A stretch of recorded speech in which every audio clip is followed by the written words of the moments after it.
नमस्कार, मी भाग्यश्री भावे. गुरुशिष्यामध्ये आपण ऐकत आहात श्री शिवलीलामृत सप्ताह पारायण पद्धती.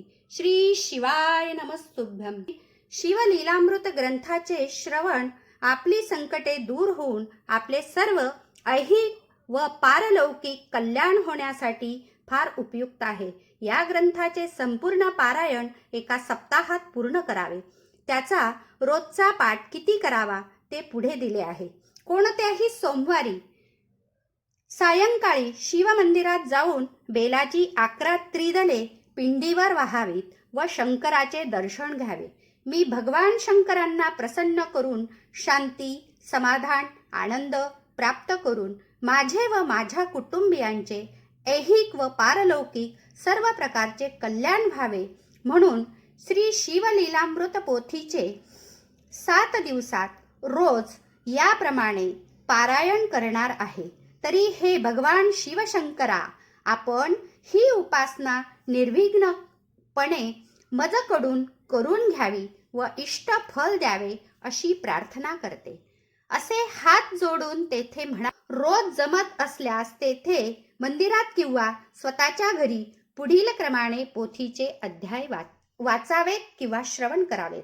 सोमवार अध्याय 1 व 2, मंगळवार अध्याय 3 व 4, बुधवार अध्याय 5 व 6, गुरुवार अध्याय 7 व 8, शुक्रवार अध्याय 9 व 10, शनिवार अध्याय 11 व 12, रविवारी अध्याय 13, 14 व 15.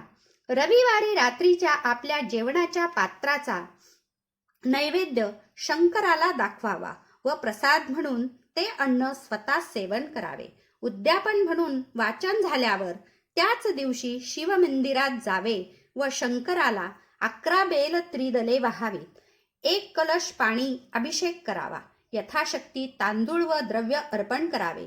शैव संप्रदायी साधूला किंवा ब्राह्मणाला 51 रुपये दक्षिणा व शुभ्र वस्त्र दान द्यावे. या पोथीत दिलेली शिवमानस पूजा श्रवण करावी अथवा वाचावी. ज्यांना संस्कृत स्तोत्रे येत असतील त्यांनी ती स्तोत्रे पण म्हणावीत. रोज सप्ताहभर आधी मानस पूजा, मग नेमलेले 2 अध्याय, नंतर स्तोत्रे अशी पूजा अर्चा करावी, आरती करावी. रोज ठराविक वेळी पोथी वाचावी किंवा ऐकावी. सप्ताह पूर्ण झाल्यावर सर्वांना प्रसाद वाटावा. ओम नमः शिवाय या शिवमंत्राचा सर्वांनी त्या सप्ताहात त्यावेळी पोथी वाचनापूर्वी 108 वेळा जप करावा. श्री शिवाय नमस्तुभ्यम. श्री शिवाय नमस्तुभ्यम. श्री शिव मानस पूजा.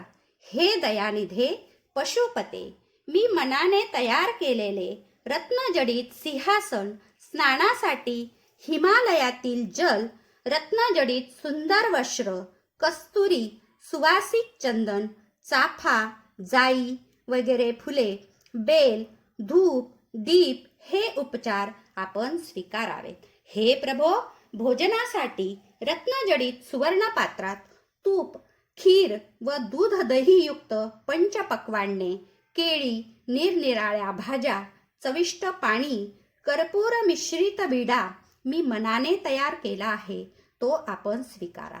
हे प्रभो, मनोकल्पित छत्र मी आपल्या मस्तकावर धरीत आहे, चौऱ्या ढाळीत आहे, पंख्याने वारा घालीत आहे.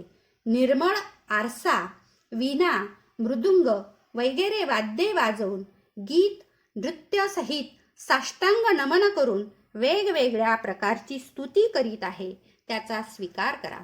हे शिवशंभो, तू आत्मा आहेस, पार्वती ही बुद्धी, प्राण हे सहचर आहेत, शरीर हे घर आहे, विषय उपभोगांची रचना ही तुमची पूजा आहे, झोप समाधी आहे, पायाने संचार ही प्रदक्षिणा, सर्व वाचा ही स्तोत्रे आहेत. म्हणून मी जे जे काम करीत आहे ती तुमचीच आराधना होय. हे महादेव शंभो, हात, पाय, जीभ, कान, डोळे यांनी उचित किंवा अनुचित कर्म केल्यामुळे माझ्याकडून जे अपराध घडले असतील त्यांची क्षमा करा. हे करुणाकरा तुमचा जय जयकार असो. हे करुणाकरा तुमचा जय जयकार असो. शिवशंभो. पार्वती पते हर हर महादेव.